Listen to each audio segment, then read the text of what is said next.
beragama dengan pemerintah, kalau nggak salah seperti itu ya. Nah, maka berangkat dari kerukunan interagama ini sangat amat sekali kami garis bawahi bahwa kami seringkali memeriksa diri jika melihat banyaknya berita mengenai tindakan-tindakan ekstrim yang mengatasnamakan agama.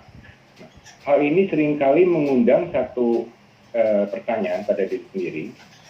Jangan-jangan kita ini terlena dengan memperhatikan apa yang terjadi di luar sana, sehingga lupa bahwa di tempat yang dekat, yaitu di internal kita, ini tidak kurang sikap-sikap yang tidak moderat, ya tentunya dari kalangan umat kami sendiri. Nah, ini yang tentunya membuat kita atau membuat kami ini sangat amat berhati-hati pada saat menyampaikan satu pernyataan-pernyataan yang terkait dengan apa-apa yang ada di luar sana, karena kami ingin sekali meyakini bahwa pembinaan umat kami sendiri itu sudah bisa meredam atau sudah bisa mengurangi minimal hal-hal yang nantinya akan mengakibatkan orang itu tidak bersikap moderat di dalam beragama. Jadi dalam hal ini kita sebenarnya sama-sama memiliki satu tugas, satu kewajiban yang sama, yaitu membina atau membimbing umat kita agar dapat bersikap moderat. Ya tentunya dengan unsur yang tadi itu kalau nggak salah ada unsurnya itu unsur adil dan berimbang ya dalam beragama. Nah, ini sangat penting sekali kita memberi pemahaman kepada umat kita bahwa mereka di dalam beragama itu harus adil, harus berimbang, harus mau menerima perbedaan, harus mau juga memahami keberadaan agama-agama lain. Nah, jadi hal ini yang sebenarnya menjadi berangkat dari pemahaman bahwa kita ini harus mau memeriksa diri sebelum kita menyalahkan orang lain. Yang mudah-mudahan dengan cara seperti ini dapat mengurangi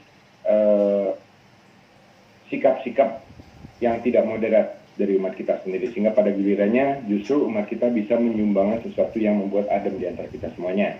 Nah, di samping itu, kekeliruan pemahaman mengenai moderasi bisa juga terjadi, yaitu saya pernah mendengar bahwa memahami moderasi sebagai sikap tidak teguh pendirian. Nah, ini ada beberapa hal yang pernah saya baca juga dari berita-berita, bahwa ada yang menganggap bahwa yang namanya moderasi itu sikap tidak teguh pendirian, tidak serius di dalam mengamalkan ajaran agamanya.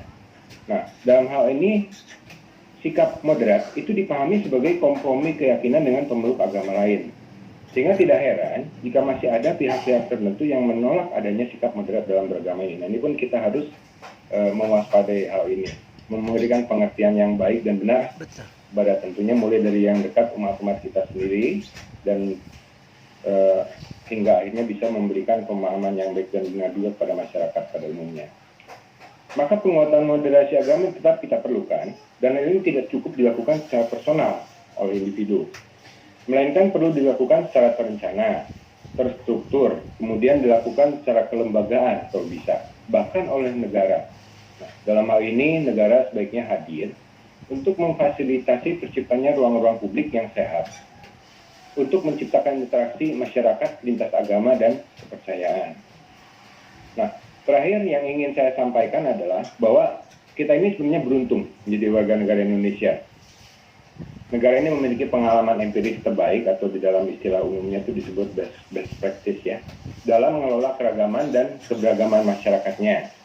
Terlepas dari gesekan dan konflik yang secara sporadis masih kerap terjadi, kerukunan dan toleransi di Indonesia ini masih jauh lebih terjaga dibanding negara-negara lain yang menghadapi kompleksitas keragaman yang sama dengan negara kita.